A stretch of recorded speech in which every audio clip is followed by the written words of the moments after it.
Hello YouTube, this is Morgan Airspeed Prime here with my next Avatar video.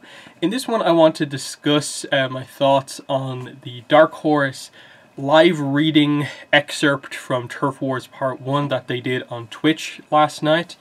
So yeah, they were promoting this event for pretty much like a week beforehand, and there was some decent hype building up around it. So straight away I'll just say there was no news. I watched the whole thing. There was no news as such to come out of it. It very much was exactly what they said it would be, and that is excerpt reading from Turf Wars Part 1, so not the full book. They read basically the first 17 pages of the book. That's what the digital excerpt that they released was.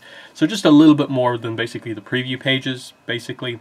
Then they had about a, it probably ended up being more like 20-25 minute Q&A session, I think. And they sort of wrapped it up at that point. They did the prize draw for the chat, and that was pretty much it. The main, I think, success from my point of view was just that it was really great to see the fandom sort of get out in force again, because they promoted an event ahead of time, told people where to go, and people showed up. There was a lot of... The chat was going by so quickly you could barely read what it was saying, which gave an insight into just how many people were actually watching. I saw the number 4,400 come up at one point, but that might have been like total views rather than like concurrent viewers like actually watching live. But there was definitely a huge amount of people at this thing, considering, it's a reading from a comic. The comics aren't the most well-known things in the fandom, so this was, pretty well attended. And there was a lot of people just saying that, like, yeah, I signed up for a Twitch account just to, be in the chat for this thing. And it's like, that's pretty telling that, the passion of the fandom, like how far we're willing to go for any sort of an event thing that happens. I'll get to my thoughts on just, I think, the idea of this sort of a, live event thing towards the end of the video. So let's focus instead on what actually happened. Like, I missed the first, like, maybe minute or a couple of seconds because the stream did have some problems. It wasn't like a complete disaster, but at the start it was very, very laggy, and I think a lot of people experienced that. I think it was just a problem with the stream rather than anyone, like, watching's internet connection. In that, like, I had to switch the stream settings from like 720p down to 480p to even get it to properly start. I probably could have just refreshed, but again, I was screen recording the thing, so I would have the clips in case anything happened.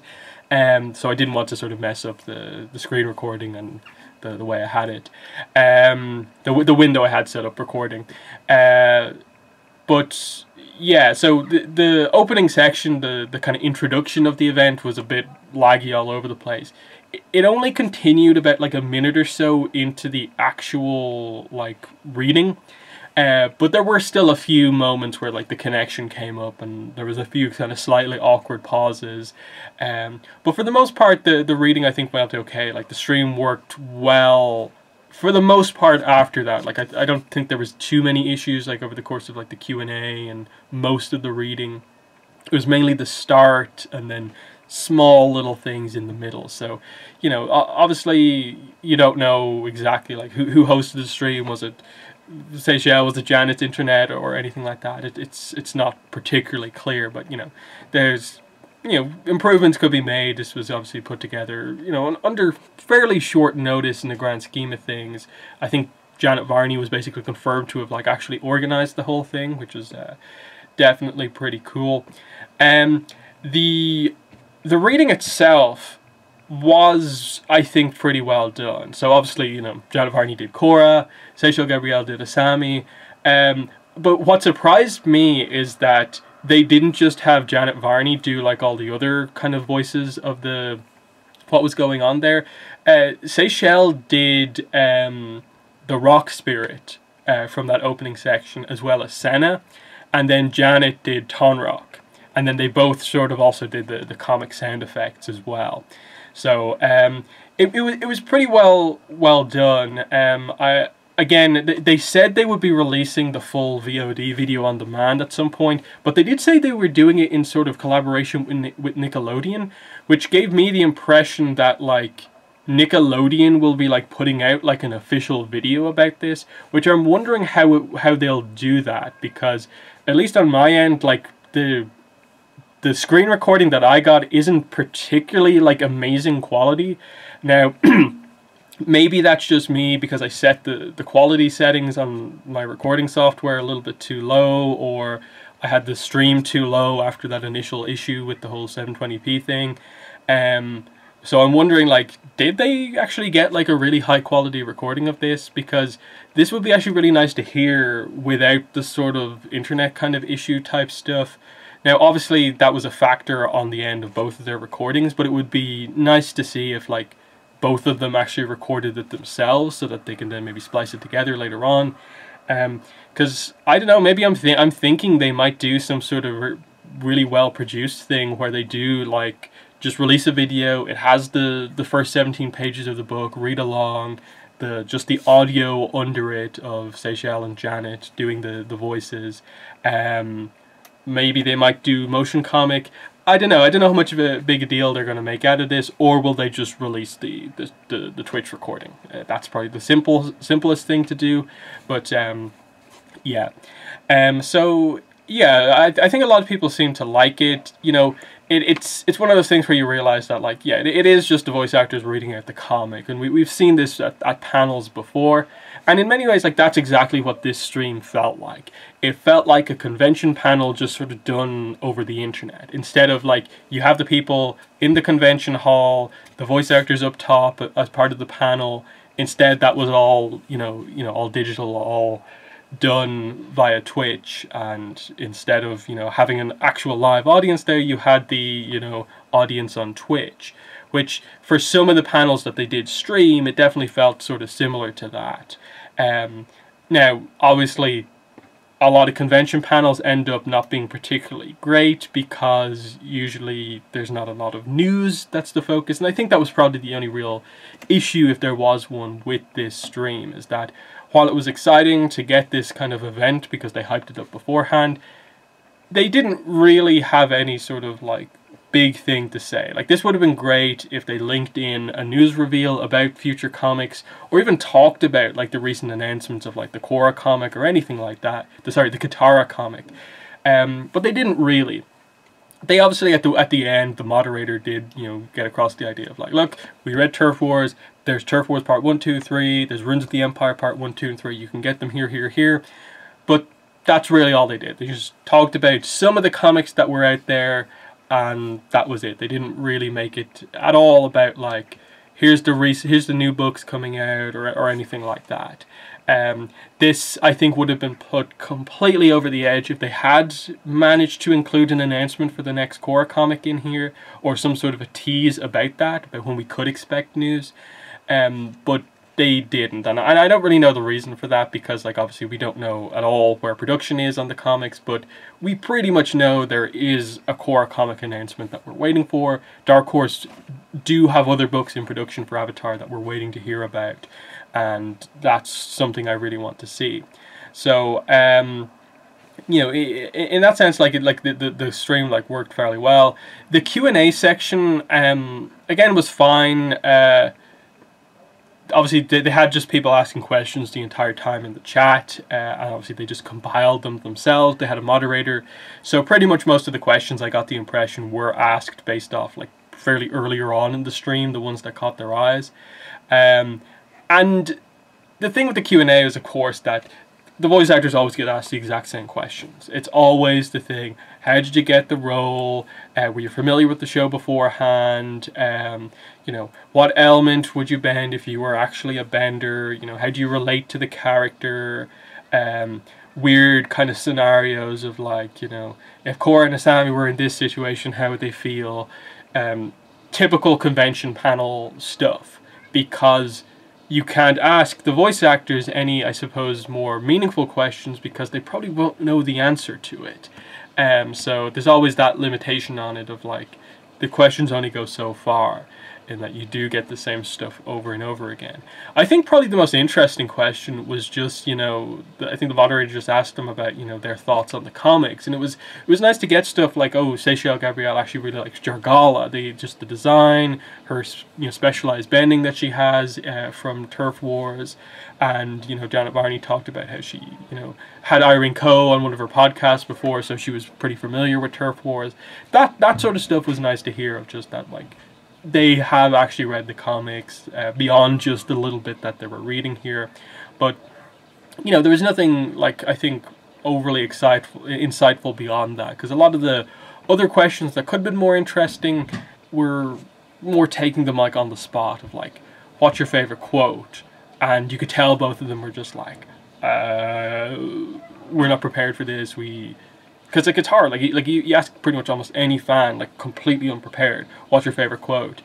Like, you suddenly think about every episode, and, like, almost no lines come to mind, even though there is so much memorable dialogue, and it takes you a while. But they don't want to just have a whole silent section of the live stream as they think about it. So they just had to really kind of, like, quickly get on to, like, first quote that comes to mind is this and this.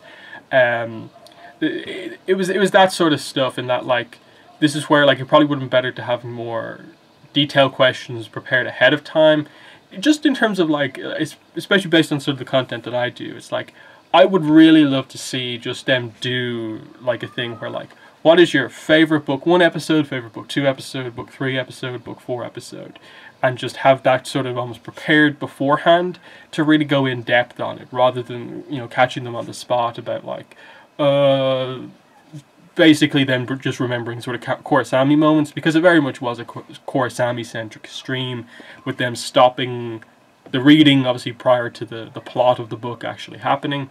And it's stuff like that. Like, I think this stream would have been a bit more interesting if they had done even a little bit more, and had them just read, like, the next couple of pages as we get into the whole plot with the portals, plot with the triads, and so on, and just see them, discuss that. See them as more kind of fans discussing it, even the parts where their own characters aren't necessarily as involved in the story. But I get it, copyright reasons, that they probably maybe wouldn't want them to read out too much more of the comic. But still, it was an official event. Given the times that we're in right now, it would have been just a little bit cooler to get kind of some more stuff, more depth to it. So, yeah. Just before I get into my section with my thoughts on, I think, what they should do with sort of events like this going forward, I have a couple of clips that I got from the recording I did of it to show you. Again, I don't want to get in sort of any copyright trouble or anything like that, so they're going to be fairly quick clips, just scattered from throughout the recording, just to give you a sense of what this was actually like, how they did the performance, the way it was set up, and so on. So if you weren't there, you get a sense for what it was. So, ready, Seychelle? Yes, Okay, great. let's go. Welcome to the spirit world. I can't believe I'm actually here. The spirit world is a pretty unpredictable place. You never know when the ground might drop right out from under you, so stay close. I don't want us to get separated. Me either.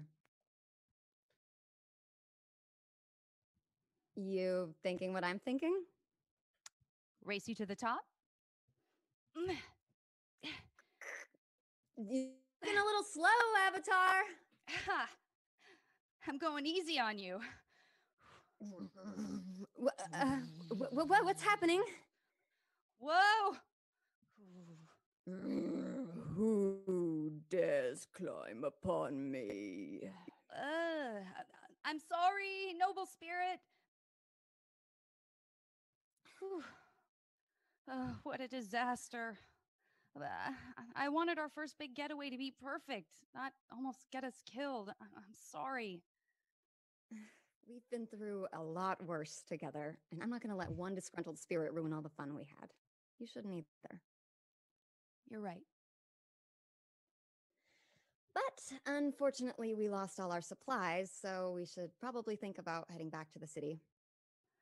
Sure. Cora, what a surprise. We didn't expect you. I thought you were still on vacation. What did you think of the spirit world, Asami? It was quite an adventure, but we had to cut our trip a little short. Why? Are you two all right? We're fine, Dad. Nothing we couldn't handle together. But yeah, there's a couple of clips, and I assume within a few days they'll have the full video on demand out and probably better quality than that as well. Now, the main thing that really came to mind after this event was more of just the potential for them to do something similar to this, but for something more meaningful. In that, like, they have an announcement coming up for, like, I assume another comic and then the next Korra comic. It would be so cool to have them reveal exclusively for the first time the new Korra comic on a stream like this. Like, you get maybe Janet Varney and you give her the information ahead of time so she knows like what's going on and she's not reacting to it along with everyone else. And you have her and the Dark Horse moderator sort of act as the sort of hosts to this like news announcement. And you make it more like those panels during Avatar, during Korra, where we were desperate for information on the new books. And they would show off that concept art, and we'd get our first insights into what the new books are like. Actual information coming from these panels. That would be something really, really cool to see. Announce it ahead of time. Big Dark Horse announcement. The new comic. Find out what it is. Title, cover reveal, description.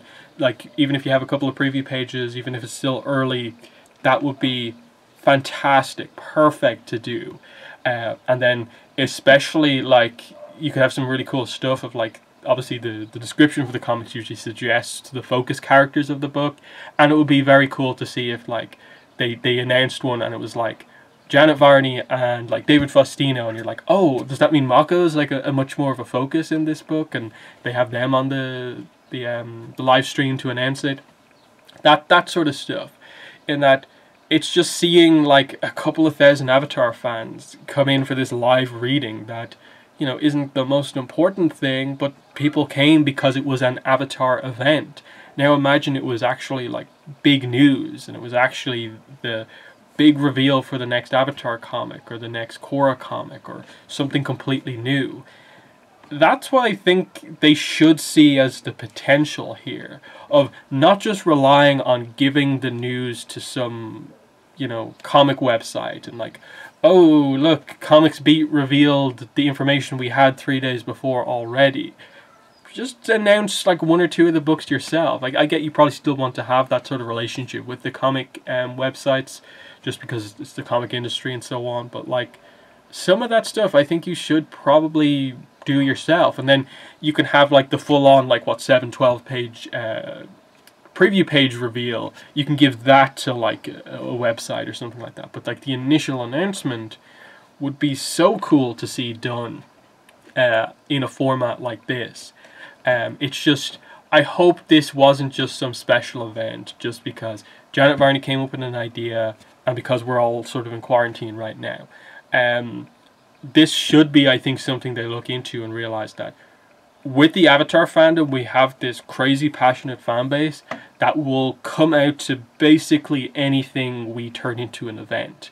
They've seen that at the panels. They're always full, even though nothing happens at most of them. They've seen it now with this, which effectively was like another kind of panel,